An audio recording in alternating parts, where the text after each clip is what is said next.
All right, this video is going to be on a small circuit we do for runner's knee. And again, this is a very generic circuit we use. However, it is very, very good at helping out strengthen the hips, the torso, and also the knee around the... Hey, and thanks for joining us again for a small circuit of rehab that we do here in the office at Performance Place. And this is going to be more specific for runner's knee or condylar patella in runners. We've done one of these before as well. So the main event we're going to take into consideration this time is a kettlebell deadlift.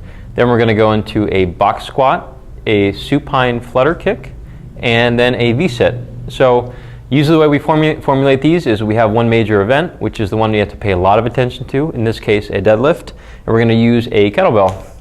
But it can be a lot heavier. We can use actually a barbell lift as well with this. Box squatting is going to be body weight or a small weight, and then the other stuff is obviously core things. So here we go, we're going to start out with this. So deadlifting, and I'll go through this whole thing with you, so just make sure you can follow right along, and the timing should be right. Okay, deadlifting. First you're going to start with it right between your feet like it's a penguin egg. Bend down, hips are above the knees, flat back, and you just go from point A to point B. Pretty simple. Let me widen the feet a little bit. And we're going to do 10 of these. Make sure the back is flat every single time. Sometimes we have people actually not pick it up yet, and we just have them set up down here and find out where their back is flat and where they feel their hamstrings engage. After this, we're going to go straight to a box squat. And you see the bench right there behind me. If you don't have good deadlift technique, please do not try this. We've hardly seen anyone come in with good deadlifting technique, so a lot of times we have to change it. So that's the major part. The next part is just creative downtime, or with this one we're doing a little bit more of a superset. So here we have our box squat. If you want to hold something to get your weight back, that's even better. Notice that we're having the knees right around the ball of the toe, and this is not proper for all squats, but in this case we're trying to keep the weight back, and we're trying to help out with development of the posterior chain and setting the butt down between the heels. So we're going to do this for a minute. Some common mistakes I see. People lean back and they drive forward like that.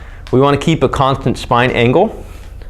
You can also get them to exhale as they come up to help engage the core as well. So we have about 20 seconds left. If you have issues getting up, you can always go like this. That's completely fine. It's the slow downward path this way is what we're looking for. Next we're going to go to the ground to a flutter, supine flutter, which is kind of half of a dead bug. Okay, going straight to the ground. Here, let's go here so I can see. Drive the rib cage into the ground, flat back against the ground. You can start in this position, and we're going to go just for a flutter. Again, you want to keep the rib cage depressed. I don't want to see any of this. And you might wonder, how fast should I go?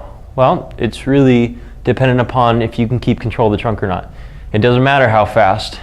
It's more about movement of the extremities or the legs or the thighs and keeping control of the trunk. We're going to do this for a minute. Make sure you can breathe and keep a conversation as well at the same time. It's not uncommon for people to hold their breath and let this come up as well.